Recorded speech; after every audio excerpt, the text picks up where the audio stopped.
Hi, how are you guys doing? Welcome to Hack RedCon, day 2. How are we feeling? Back to planet, all right. All right. Well, I'm very excited. I'm Sam Williams, and today I'm going to show you guys some cool stuff. Hopefully this demo works, so if you guys could now, you make sure you make your sacrifices, either animal, blood, code, whatever you need, because we do have a demo today, so praying. Anyways, this is a project I made a couple years ago. It's Drone Pwn, taking security to the skies. We've got a couple different names. It was like no Wi-Fi list, skyjackers, all this kind of stuff. But at its core, it's a total drone takeover. Before we get into all that kind of stuff, I just want to give you guys a little bit about who I am, right? Online, you can see this on my Discord, Twitter, and all that kind of stuff at the end. You can call me Shadow. You can reach out to me via Shadow. If you look that up, you will definitely find me. I now work at Rota Security. Very, very excited about that. And later this year, I have a book coming out, Cyber Club, Fishing for the Truth. But the whole idea is it is a fictional book, not a technical manual. And the whole point is to get beginners, ideally children or just even any adult beginner, into the field. So really, really excited about that. It's a fictional book, but every hack in the book works in real life. So hype. October, Cybersecurity Awareness Month, coming out soon. Let's start here. About 3 years ago, I kept going to my IoT lab, and I did a whole bunch of IoT research, specifically smart home devices and all these kinds of things. And when I was going to my lab, there was this big glass room that I had to pass by every single day just to go to my lab. And it had a bunch of drones in it, right? You can see some over in the that top corner there. Honestly, this photo was actually taken inside of the room. They had them on cases and stuff outside of it, all this kind of stuff. And I just kept passing by, literally for months, by this room. After a while, I just keep thinking about it and thinking about it. I'm just like, what do they even do in there, right? And I'd ask people, in our department, computer science, I was like, hey, what do they do in there? They're like, I don't know, it's a geospatial place. That's just what they do. One day, though, I got tired of that curiosity. So I walked in and I said, hey, what do you guys do with these drones? I've just never seen this many in this one single area before.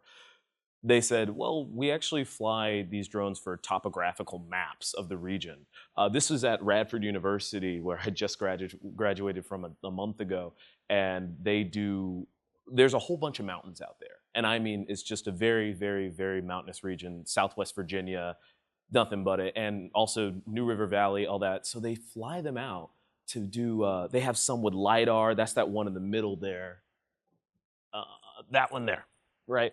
That one in the middle has LiDAR, some of them fixed wing right in the middle. I don't know if you can see my mouse. Awesome. Yeah, that's a fixed wing and it's a glider and all this kind of stuff, which I later learned. But they said we make topographical maps and we also loan them out to the police for search and rescue missions sometimes. And I was like, okay, cool. And so I asked the guy, he was a student working there and just like me, and I said, hey, what happens if one of these missions were to be compromised, right? And he said, what do you mean compromised? I said, well, I'm sure you fly them out with your controller or something like that. He said, sometimes we schedule missions too. I didn't realize that happened as far as scheduling, hey, go out here to this waypoint, come back and all this kind of stuff, because I'd never thought about this. And he said, yeah, I don't know what you mean by compromise. I was like, well, what if it goes in a different direction? He's like, by wind? I said, well, what about by a person? He said, well, what do you mean? I introduced myself. I said, hey, I hack IoT devices literally right down the hall. At the time, I was doing a project and where we stood up a whole bunch of smart home devices, monitored how they work, Z-Wave, Zigbee, all that kind of stuff, and said, hey, could somebody steal cryptographic keys? Could somebody be nasty with this kind of data? I said, what if we just applied this to these devices? It's just flying routers, more or less, right? And he said, I don't know.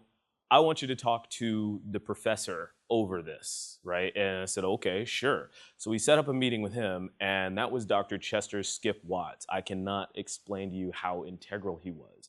He not only told us what they do with the drones and also how they flew these and all this kind of stuff, but he also taught us how to fly them, right? And again, never touched a drone in my life before, so I'm over here looking, and I'm just like, okay, so this is the pitch, this is the yaw, this is how you do all this kind of stuff. I'm trying to make sure I don't end up owing the school any money by crashing it or something like that. So he shows us how to fly the drones, and then he shows us this app called Drone Blocks. Now, have any of you guys ever heard of scratch.mit.edu? Anyone? Show of hands. Right, okay. So if you recognize Scratch or drag and drop coding, you'll recognize this, Drone Blocks, right? Even if you've never heard of Drone Blocks, basically you are able to take these little blocks and say, oh, okay, for my navigation, I know it's blurry. For my navigation, I want to go here, something like that. And then you can stitch it together, right, to make your little pre-programmed recipe of a flight. And he showed us how to do this. He said, this is how we fly the beginner drones when we have students in these classes before they move up to the big boy kind of stuff. I was like, oh, okay, it makes a whole bunch of sense, right? Now, directly in Drone Blocks, in the app that we were using on their iPads and stuff like that, you can get this on your phone if you're testing and we're not in the lab. You can swipe over to the right and you see Python code, right? And so I was like, okay, if you see this Python code directly in the app, I was like, well, I mean, we can write Python. I had invited some of my friends at this point because we wanted to just learn more and things like this. So I was like, we can write Python. I mean, we're a couple years deep in the CS program. We have all these side projects and stuff like that. What if we could just write Python directly to interact with these drones, right? Forget the app. We can make this. And how could we modify that? Enter the Tello SDK, right? The software development kit for Tello quite literally just found it on Google, right? Didn't do any kind of crazy anything. I just said, okay, they're giving us Tello drones. Let's see what we can learn about programming with Tello drones. And quite literally, the SDK or software development kit is a feature in those drones up there. I'll just hold it up real quick. So in these little drones, they quite literally have this online, and they tell you exactly how it works. It's this long, long document. And if we can get through the boring black and white for a second, it directly tells you the IP. It tells you the exact port and says, hey, set up a UDP client on your own machine. I was like, okay, why not, right? Figured out how to do that. Then you receive some information from it. I was like, okay, not too bad yet, right? Let's see what else we could do. And you scroll down in that document and it tells you exactly what to do with these drones, right? Exactly how they work. And you see we got this command to enter the SDK mode. Cool. Now, can anyone tell me any other interesting commands that you see up here? Anything jump out to you? Disable video stream? That's a pretty good one. While they're flying around and stuff like that, you could turn it off and they can't see. No visibility. There you go. Emergency. You know, that's actually a pretty good one. Stop motors immediately. What do you mean stop motors immediately via Python? I was just thinking, there's no way. Okay, no, I'm sure there's something that would, stop me from doing that. And so I'm looking at this document, and once again, to go back here, I was like, okay, I can set up a little UDP server, send the command, which is literally command. It's hard-coded in here. And let's see where we go from there. And enter the birth of Drone Commander, right? At this point, I created a proof of concept that quite literally was exactly what you just saw, just represented in Python. Stand up a UDP client, send command, and then try to do something, right? Yeah, there were a couple, little bugs and stuff like that. Oh, okay, this encoding needs to work properly. Oh, okay, it needs to send in this amount of time, all this kind of stuff. I even took I remember one night, I literally took the propellers off of this just so that way I could only hear the motor spin and just zzz, so that way I wouldn't actually, fly it up into anywhere and do all that kind of stuff. I was like, I just want to see if this will work, right? And I was sitting next to somebody. I was like, if you hear these motors spin, that is not from the app anymore. That's from my machine. And I sat there for way too long trying to figure out some basic stuff. But I heard those motors spin, and I said, well, hold on. I can connect to this directly. So connecting to it directly, that's technically a feature. That's not that bad on its own. But even further, this POC was a one-off. You could only send one thing at a time. What I then got is I got some of my friends to hold the connection open, per se, and then you could do it instead of having a pre-packaged recipe of take off, go left, go right, go higher. They made it so that way you could take off and then tell it to do multiple different things. I'd say it's the difference between having a set playlist where you play one song, two song, three, and having a queue that multiple people can add to, or having a queue where you can change on the fly. No pun intended, right? This is where the birth of Drone Commander basically gave us our amazing, amazing demo. And what we learned is that not only can you control it from a laptop or basically anything that can run Python, but you can actually take over existing missions that are actively happening. And you can say, no, actually, I'm going to send the command, and I'm the new controller now. Look at me. I'm the captain now. I'm going to do it. So for that reason, we said, well, we've got to show this off. We finally found something, even in this little toy drone, that we can take it over. So hopefully, in a second, I'm going to set this up. I'm going to get this battery in there, and I'm going to show you guys connecting on the victim machine. The victim machine is quite literally just having a fun little day, flying their drone. And then right here, I will show you how we can take it over completely. Give me just a minute. Let me get this. Absolutely not. In case you guys didn't hear, he asked, so there's no protections. I'm just going to stop sharing. You actually do not have to deauth it. And when I say you don't have to deauth it, you don't have to send deauth packets or anything like that. You quite literally just send command and you. Multiple controllers can be connected. However, what we learned is that it's quite literally the last controller is respected. That's the one that actually it listens to. So multiple controllers can try to connect, but really it's like if you're last, you win. I'm disconnecting on purpose, just making sure that I got everything for this POC.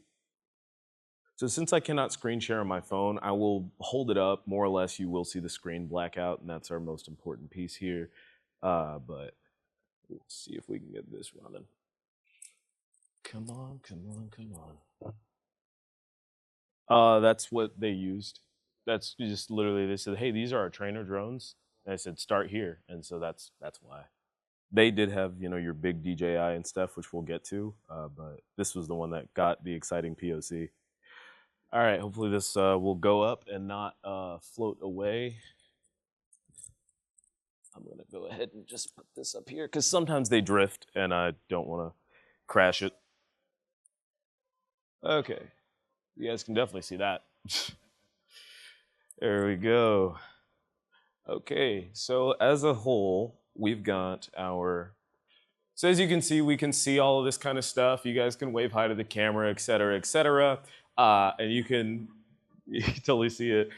Anyways, though, right here on my attacker machine, we are literally just going to connect to a completely open Wi-Fi network. And I'm not kidding, this is by default. It is an open Wi-Fi network. And so, you're having fun, you're flying your little drone, living your life and all this. I don't know why this takes so long to connect, but it always does. And, oh, of course, my presentation is offline, but whatever. We do have battery. I will just say, these little batteries die all the time. So if you see that thing go down and it's not supposed to, that was not me. That was literally the battery dying. All right, sweet. So now the attacker's connected. Now I will just say, we still do have control on the victim machine, right? We can still do anything, blah, blah, blah, fly it around, and we can even see the camera on the victim machine as intended, right? But now that we're connected to the Wi-Fi network, we haven't necessarily taken over anything. We send this command, which is literally starting up DronePwn. It sends the command, and you will see this blackout entirely. And there it is. At this point, we're going to go ahead and let's see. Yeah, it should be fine. We're going to go ahead and run the emergency command, because why not? why not try to do the fun stuff? Oh, we've already got an error. I didn't even send anything yet. It can be finicky.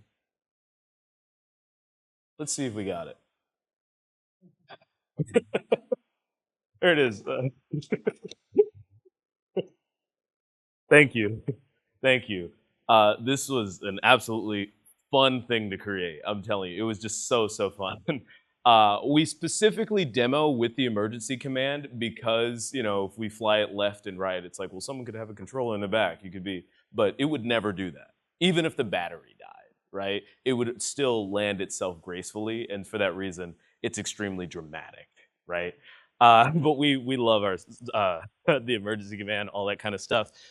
Another thing is that they did give us other drones that were the, higher class. Well, this is still made by DJI, but they gave us the higher class, more expensive drones and all that kind of stuff to test with. And I do have those notes on GitHub.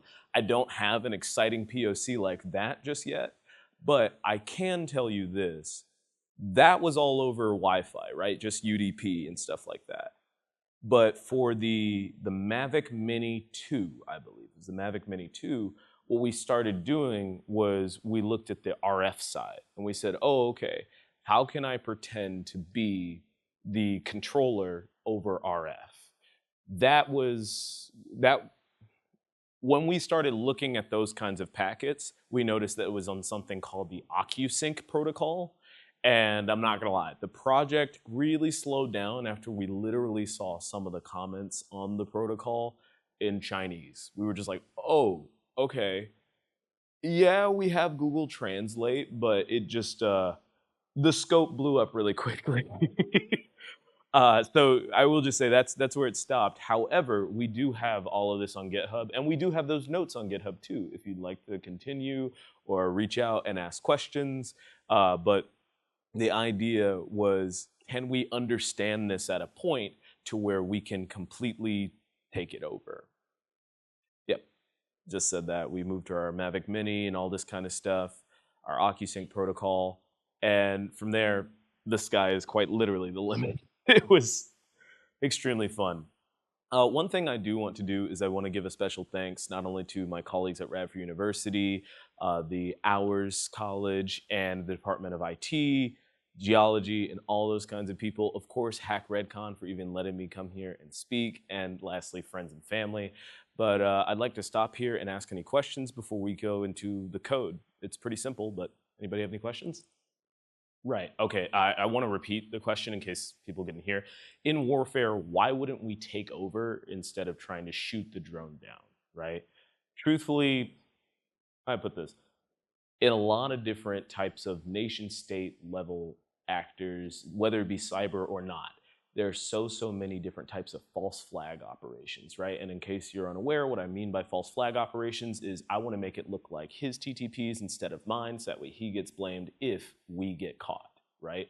And for that reason, you shoot that drone down, it does require a physical human. It does require a physical human or even a machine that's going to be detectable. If you attack it and you take it down, right? Or you attack it and you damage it physically via hacking, basically, then it can be blamed on anybody. Especially if you do it in a way that you effectively have malware that it deletes itself, or polymorphism, or looks like X threat actor did it.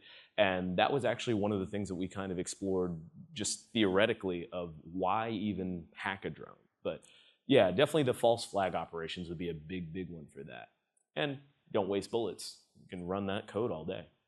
A lot of them, they are shooting down drones, and I'd say for that specifically, as far as Ukraine and Russia, to repeat the question, there's no point in a false flag operation there, right? They know who's who, and they know who's acting against what, right? So there's no point. However, if it were a situation in where multiple nation states have an interest in hurting someone's operation, they could blame it on, the enemy of my enemy or something like that.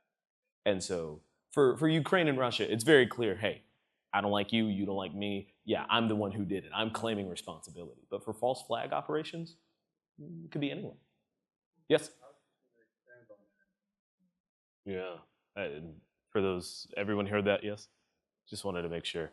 Right. And so, like you said, there's instead of doing all the wireless stuff, so that way it's not susceptible, we can put a wire into it and just say, all right, sweet. It's fiber optic, so it's very, very, very thin and stuff like that. And honestly, a pretty simple solution to a pretty complex problem. I mean, I like it, except if someone has scissors, but hey. Uh, any other questions? It is quite literally open by default. It was shocking. Have not found them. I have not found for that model specifically. I will just say for the Mavic Mini, we did actually find security settings, and we're like, oh, okay, nice. For the Telos, this is the point where I tell you that this was 3 years ago, so definitely not. Right? Yeah, this was 3 years ago. You know what? You make me want to revisit this. I okay, yeah, Claude actually, yeah. So your answer is no. Did not consider that, but I don't see why not at this point, especially for all the people who have made OcuSync translators and all this kind of stuff. Yeah, and that's what we read in the documentation. It was like, no, OcuSync is more widespread than just drones, and I don't know because I didn't know they had that on the goggles, but I've just seen that it's everywhere. So it's even understanding that would get you at least a communication line with lots of DJI equipment.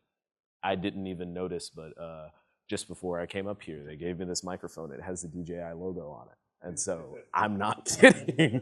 I was just like, wait, oh, is this a branded thing? So, yeah, point is, understanding OcuSync is definitely the next level of this, and it makes me wonder. So, might try the Claude angle. What you got? Yeah, that is true. Connected attacks, they are pretty final.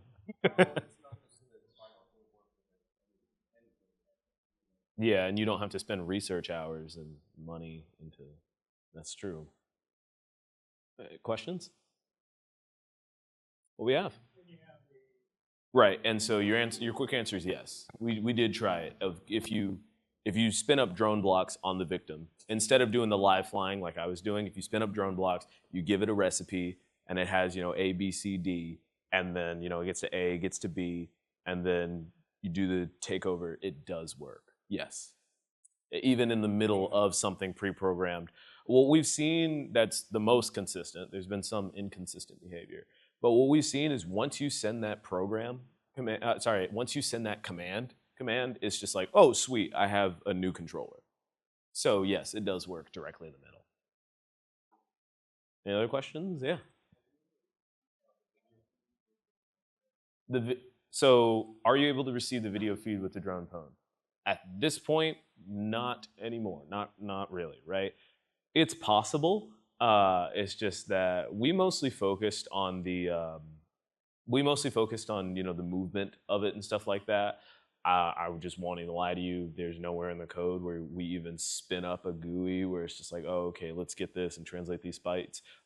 Literally in the, am I still sharing? Awesome. Literally in the SDK, there is a stream on and stream off, right? And I'm pretty sure there are utilities that could help us with this, but it's just not built in yet, to be honest. So theoretically possible, but not with what I have right now. What's up? To break out and create new commands.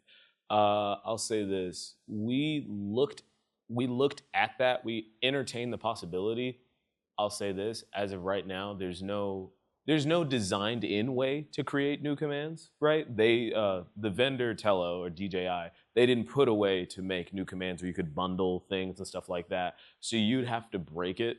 There has been some, and this is where we talk in theory here, there has been some questions of, you see that up X, right? Realistically, it'd be like up 15 or something like that.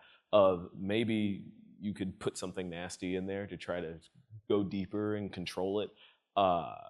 And then create your own new command, but basically, attacked in the drone directly rather than taking it over and pretending to be the new controller. But there's no feature that allows you to create your own commands. And no, there's not a firmware update feature. However, we did take a couple of these apart, and you can flash it. So, not feature, but you can do it. Yeah. Right. So yeah, not a feature, but you can do it yourself by like literally taking the board and then flashing your own firmware. They are locked to this vulnerable firmware. Nope. Yeah, no updates. Because I will on the app, right, as the victim, machine, it does say, "Oh, hey, we need an update," right? And so it'll say that sometimes, of course. And so I looked into it. I was like, "Oh, maybe it's updating the drone." Nope, just the app, just the client. I don't believe it's updating the drone. Yep. Oh, we had a question. So this is let me tell you the civilian response, and then if I'm actively a tactical leader, right? Civilian response: how quickly can I regain control of my drone, knowing this issue, right? Well, disconnect, restart the app, and however long it takes that app to load, and then I'd also have to connect to that Wi-Fi, assuming it doesn't fly out of my range, right? If if I'm a civilian that's not using attacker tools, yes, it takes a full reconnection, which means restarting the app, right? If I am a stratcom analyst, something like that, ideally we've already threat modeled for this, right? And so it's just like, no, we have the tool, we could spin that tool right back up, and we can do it very quickly. So yeah, civilian, yeah, restart the app. What's wrong with my drone? It just blacked out, right? But if I'm strategic command, no, I'm gonna have it back pretty quickly. Can you man in the middle it? Could you define what you mean as far as just viewing commands between the two? Yeah, so we actually did do this. We did this to first understand what was even actually being sent. And so your answer is, can you man in the middle it? Yes. We literally got another person on the little Wi-Fi network that was completely open, and then Wiresharked it. And we saw. So yes, you can man in the middle it because nothing is locked down, nothing is encrypted, nothing is authed or checked or anything, right? Which of course the mitigation would be insert auth, insert WPA2 or something. But yes, you can man in the middle it, and you can see what it's doing. And I will just say, it does not know where it is. Does not know where it is because that specifically does not have GPS. The other ones that we looked at, the Mavic Mini 2, that did have GPS, right? It does not know where it is, so you would have to kind of know where to start, but you can see the up 50, left 90, something like corkscrew. There's a little flip command in there. So yes, what was I gonna say?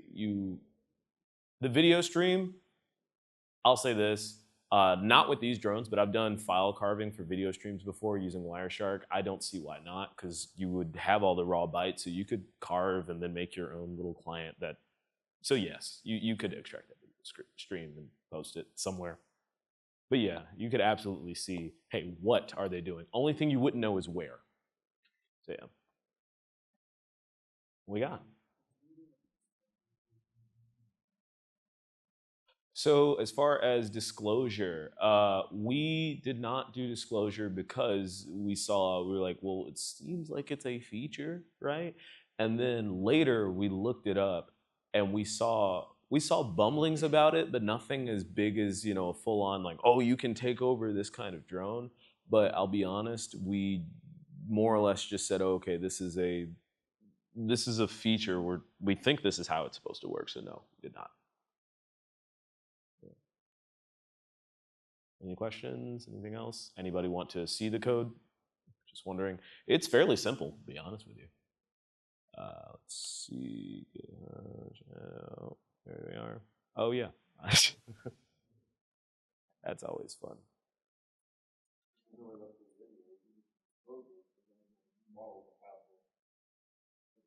Exactly. Yeah. And I'll tell you, I don't think they care. Uh,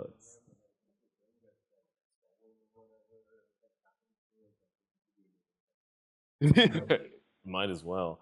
Let's just go ahead and see. And those Intello, Drone Commander. Okay. Well, now you guys can go give this stars. Let's see. Really though.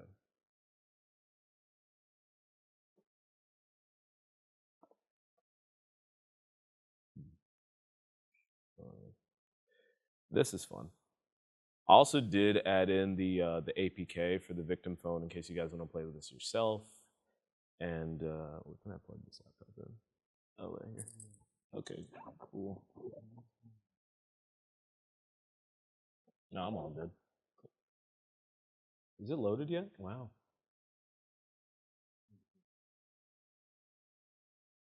Yeah. All right. Okay, cool. So I will remind that I did make the core POC, right? But my friends are the ones who made this a proper like live demo ready exploit, right? And so for that reason, they added the cool threading and stuff like that, which I was just like, oh well, thank you very much.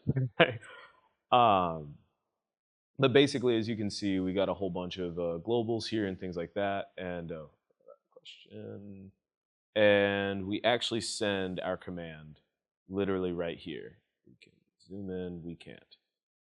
Okay, for some reason. But yeah, we literally send the commands, and then once we've sent that, we just say, "All right, sweet, we're established, and we are the newer one." We just have a help function that just says, "Hey, in case you don't know, now you know," and this is quite literally it. This is the entire thing. Just send it, and unless they ask for help or exit, that it just sends over and over. It's just one big loop. Very simple. Any questions on this? Oh. I just want to say, are you saying 2 drone pwn clients or? Okay, yes. And that did create some funny scenarios. But yes, it does. That's why I'm saying it's like might is right, last command wins. And we noticed it was just like, oh no, it's not loyal to anyone. Last one that sends it command, it is just gonna say, oh, okay, cool, you're the new guy now. So yeah, because it's literally written like that. So yes, you can just keep taking it over with as many instances of this tool or ones like it as possible. Yeah. What we got? Right. And I'll just say we started on a GUI. It did not end up happening. But yeah, basically you do have your receiving input. Literally, where's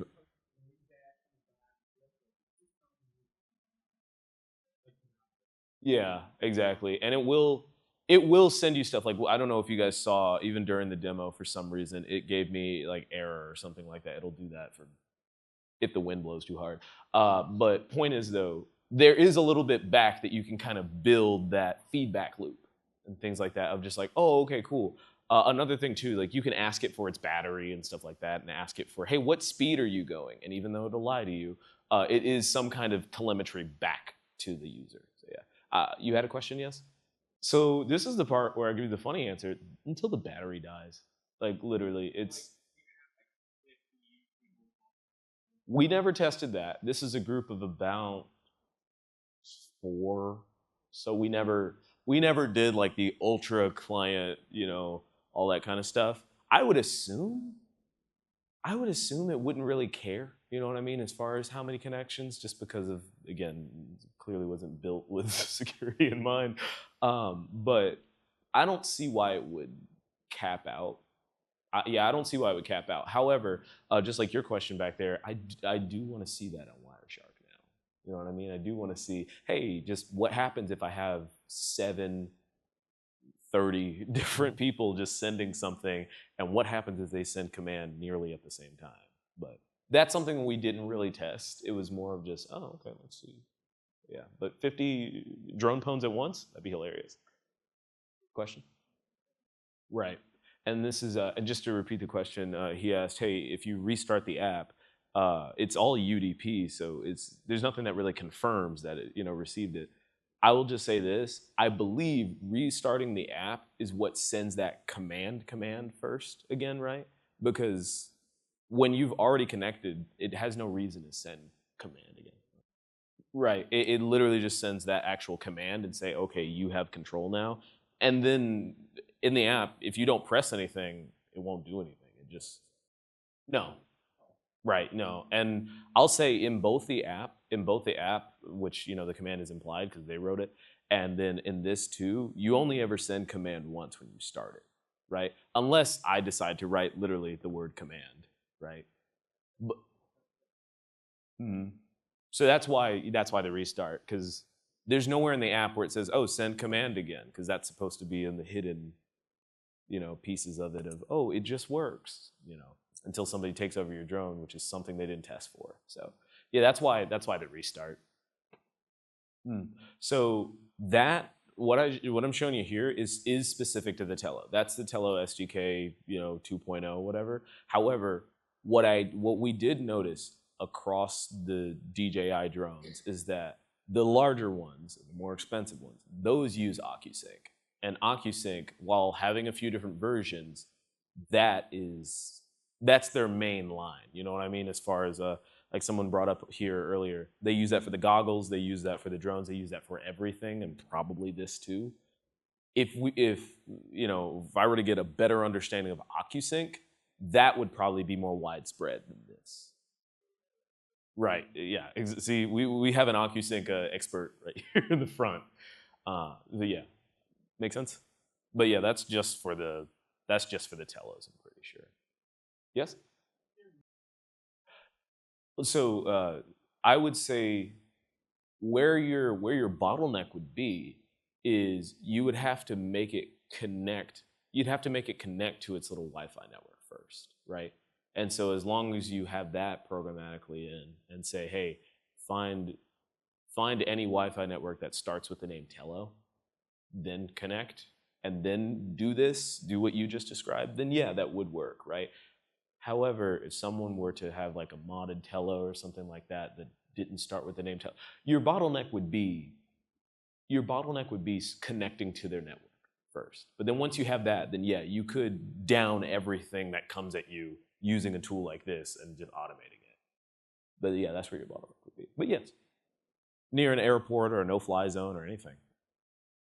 Loving these questions, by the way. I haven't thought about half of this stuff. Anything else? Not without, fun intervention. You know what I mean? But no, it literally is just, it's very static, right? It's very static. There's not many controls that you can tweak about the drone itself, right? In the client, yeah, there's some stuff you can do that you have settings for. But I noticed it doesn't say, oh yeah, change your drone's Wi-Fi network. No, yeah, which makes you wonder, right? Even if you were to have legit users, let's say, I don't know, 17 people in here had telos all next to each other, right? Well, I'm sure that could cause a problem automatically, right? So yeah, but no, there's nowhere you can change that name without manually going in and probably reverse engineering the drone or something like that. Hey, don't pop up this Wi-Fi name. Here's your new SSID. But yeah. Well, thank you very, very much. And lastly, if anyone would like Cyber Club stickers, please let me know. I have so many. And you can contact me here, email, Twitter, Discord. Just pretty much if you look up Shadow, you will find me. I'm on LinkedIn, Sam Williams, all that kind of stuff. Anyways, thank you very, very much to all of your questions and HackRedCon for hosting.